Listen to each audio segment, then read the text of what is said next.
The Quiet That Followed. A one-man monologue by Tony Angelo. I don't remember the exact moment my childhood ended, but I remember the silence that followed. A silence so heavy it felt like a second atmosphere pressing down on me. People think trauma is loud, but mine wasn't. It was quiet. Too quiet. The kind of quiet that makes you feel like the world has stepped back and left you alone with something you don't understand and can't escape. I was young. Too young to know what betrayal looked like. Too young to understand that danger doesn't always come from dark alleys or strangers. Sometimes it comes from familiar places, familiar faces, places where you're supposed to feel safe, places where you should have been protected. And when that safety breaks, something inside you breaks with it. I didn't have words for what I felt. I didn't even have the right to feel it, or so I thought. All I knew was that something had shifted inside me. Something had been rearranged without my permission.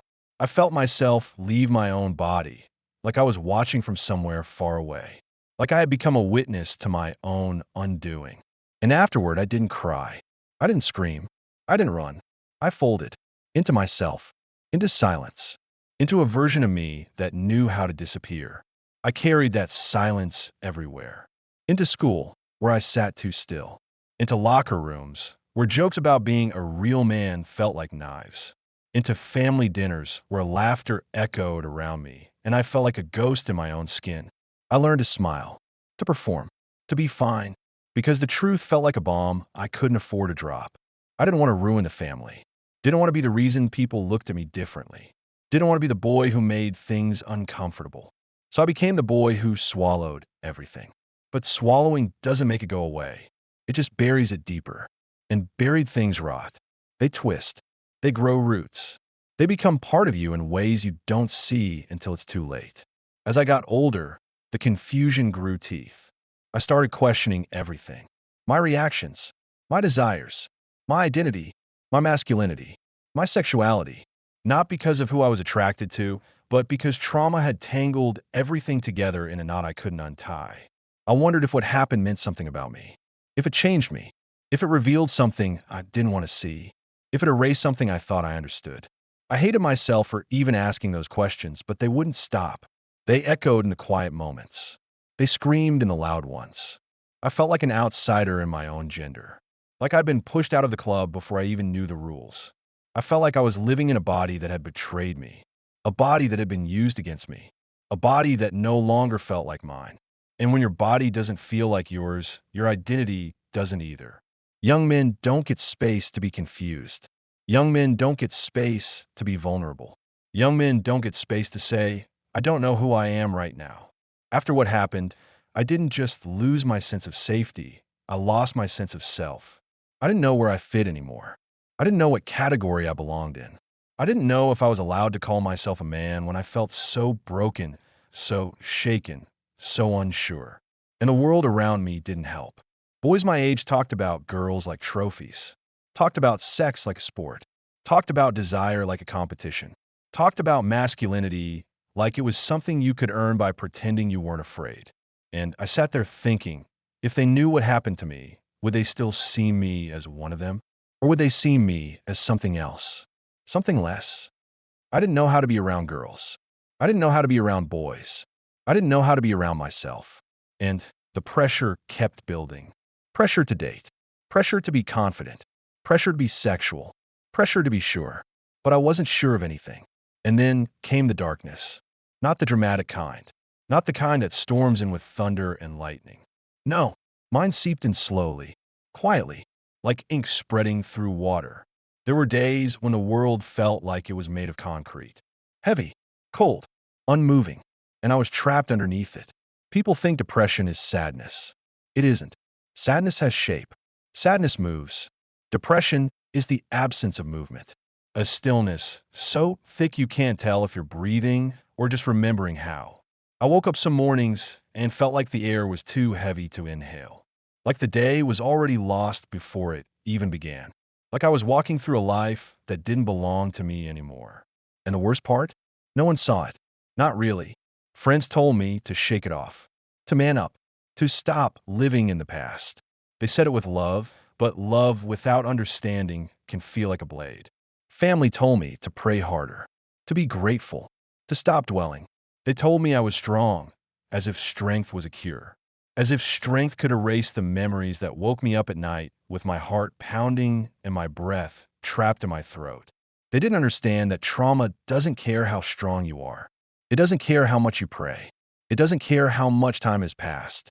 It lives in the body, in the nervous system, in the places you don't talk about because you're afraid people will look at you differently. And they did. When I tried to open up, they shifted in their seats. They changed the subject. They told me I was overthinking. They told me I was fine. Fine. That word became a prison, a mask, a lie I told so often I almost believed it myself. But the truth was darker. The truth was that I felt like I was disappearing, like I was dissolving into a version of myself that no one could see and no one could save. I felt like a burden, like my pain was an inconvenience, like the people who loved me only loved the parts of me that didn't make them uncomfortable. And the anger, God, the anger, it burned quietly behind my ribs. Anger at him, anger at myself, anger at the world for expecting me to heal on a timeline that wasn't mine. Anger at the people who said, "You're still dealing with that," as if trauma had an expiration date, as if the past couldn't reach into the present and wrap its fingers around your throat. There were nights when I sat alone in my room and wondered if anyone would notice if I stopped pretending, if I stopped smiling, if I stopped trying so hard to be the version of myself they wanted me to be. I didn't want to disappear. I wanted someone to see me, really see me, not the mask, not the performance, not the I'm fine, but the truth that I was hurting, the truth that I was drowning, the truth that I was carrying something too heavy for one person to hold. And then came the day I saw him, not in a dream, not in a memory, in the flesh, older, smaller, more ordinary than I remembered. And that almost made it worse. Because how do you reconcile the monster in your nightmares with a man standing in front of you looking like he couldn't hurt anyone? My legs went weak. My stomach dropped. My hands went cold. Every instinct in me screamed to run, to disappear, to fold back into the silence that had protected me for so long. But I didn't run. I didn't disappear. I didn't fold. I stood there, shaking, breathing too fast, heart pounding like a warning bell. But I stood. He looked at me like I was a stranger, like I didn't recognize the boy he broke, like he had forgotten the moment that rewired my entire life. And something inside me snapped, not violently, not loudly, but cleanly, like a bone that had been broken for years, finally setting itself straight. I didn't yell. I didn't cry. I didn't fall apart. I told him the truth. My truth. The truth I had carried alone for decades. The truth that had shaped every fear, every doubt, every question about who I was and who I was allowed to be. I told him what he did to me, what it cost me, what it stole from me, what it turned me into, what I had to claw my way back from.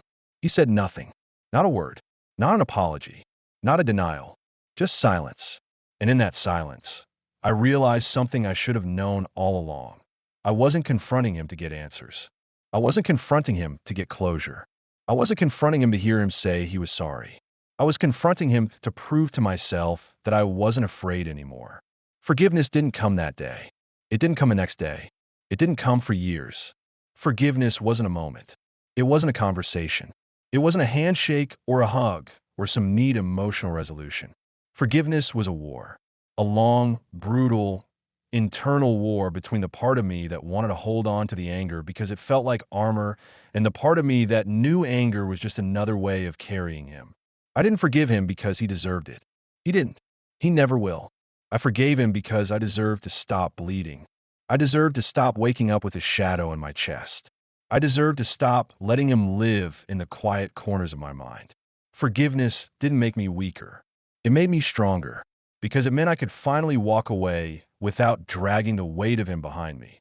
It meant I could breathe again. It meant I could look at myself without seeing what he did. It meant I could reclaim the parts of me that had been frozen in time since the moment everything changed. Confronting him didn't heal me. Forgiving him didn't erase anything. But both of those things together untangled something inside me. Something that had been knotted for years. Something that had kept me small. Something that had kept me silent. And when that knot finally loosened, I felt something I hadn't felt in a long time. Not peace. Not joy. Not closure. Strength. The kind of strength that comes not from pretending you're unbreakable, but from knowing you were broken and still choosing to stand.